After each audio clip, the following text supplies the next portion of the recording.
Has coronavirus totally ruined the film industry in Hollywood? What hilarious update did Tom Hanks share on his social media account? And what shows should you stream during the next few weeks? Hi, my name's Zach, and you're watching OSSA Movies Weekly Digest. Let's dive in. Breaking updates of the week. A new James Bond film, Mulan, Fast and Furious 9, and Black Widow. You probably know what these movies have in common. Unfortunately, the list of postponed premieres continues to grow. Coronavirus has hit the film industry pretty hard. Hollywood has already lost $7 billion, according to Hollywood Reporter. And worse so, it could lose $10 billion more over the next few months if theaters continue to stay closed. Here's a bit of dark irony. The last time Hollywood had such a massive box office breakdown was 25 years ago, also in March, when the highest grossing film was Outbreak.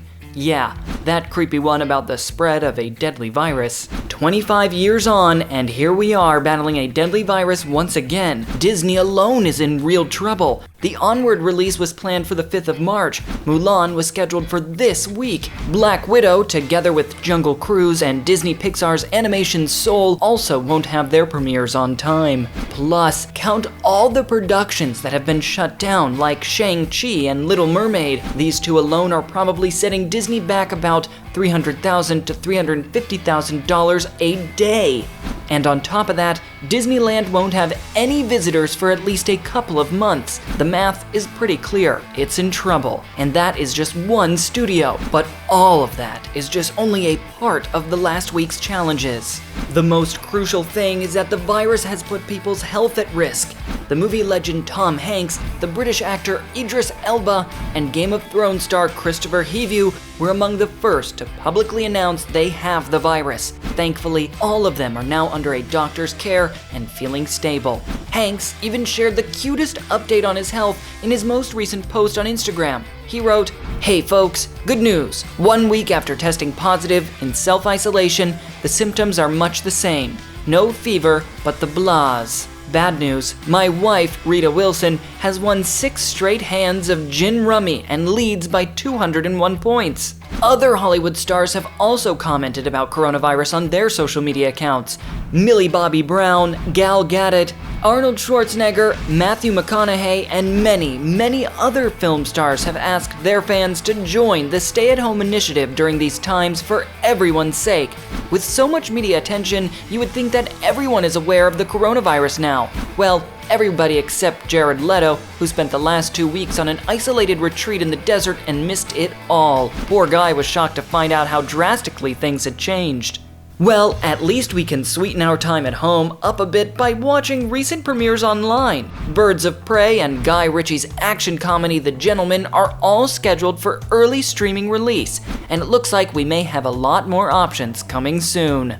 It seems like streaming services are having their golden hour, right? Not that simple. Take Netflix, for example. While people will definitely watch more Netflix series during their time at home, it doesn't seem that the platform will make much profit over that. It doesn't matter how long you've been watching, because you've already paid the fixed price for your monthly subscription. And according to Forbes, during any emergency, people are likely to save their money rather than pay for extra entertainment. That's why the platform started to promote a new project called Netflix Party. The concept suggests that groups of friends can get together virtually and watch their favorite Netflix titles on their computers at the same time while having a chat. The hope is that more people will buy a monthly subscription just to join their friends online during the quarantine. I don't know whether that would work, but sounds like a nice try. While we still need to stay at home, let's figure out what exciting shows we can catch on our streaming services next week. Your watch list for the following week. As most of the cinemas are closed, you can expect some new premieres from the most popular streaming services. Netflix has some exciting premieres ahead. The 20th of March will be a good day for those who A, love football, and B, do not fall asleep in historical dramas. This one may keep you interested. The English Game is written by the geniuses who created Downton Abbey. So if you have no idea about how football actually started, you definitely will after checking out this sports-centered drama. And if you are still sad that Game of Thrones is over, here's another medieval kingdom with some really wicked mystical twists. Try out the epic fantasy Letter for the King that also comes out on the 20th. Plus, don't miss Marty Bird's return to the highly anticipated third season of Ozark. And if you know nothing about this show, well, now you have time to catch up.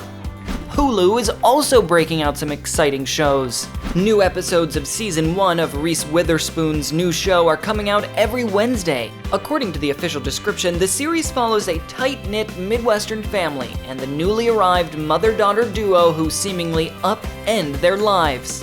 The show is titled Little Fires Everywhere. I bet the word little was added by Witherspoon.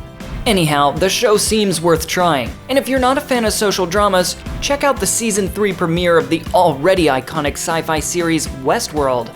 8 full episodes will air Sundays at 9 p.m. on HBO.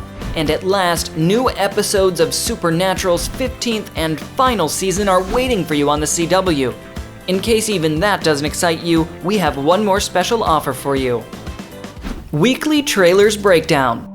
While most of the fans are still complaining that they won't see the much-anticipated Black Widow prequel for at least a year, we encourage you to look at the bright side, and more precisely, to look at the Black Widow's final trailer. Even though Marvel, of course, didn't give away any major plot twists, it's clear that we will find out a lot about Romanov's family and that fateful day in Budapest. And perhaps fans will find a hint that Black Widow could return back to the gang after her tragic battle in the Endgame. The second trailer I really want to point out is the one for the movie Greyhound. Not only is it epic and spectacular, but it's the movie that Tom Hanks himself has written. Imagine an international convoy of 37 Allied ships led by Hanks' captain Ernest Krauss that is fighting against Nazi submarines during the early days of World War II. Need we say more? Just check out the first trailer.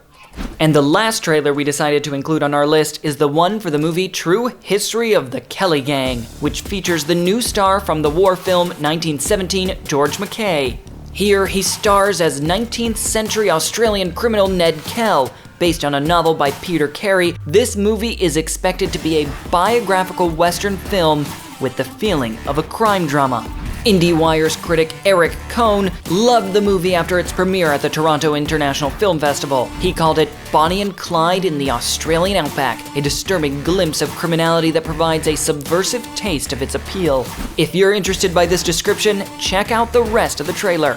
What else would you like to hear about in our weekly movie digest? Let us know in the comments, and stay safe, stay healthy, and as always, stay awesome.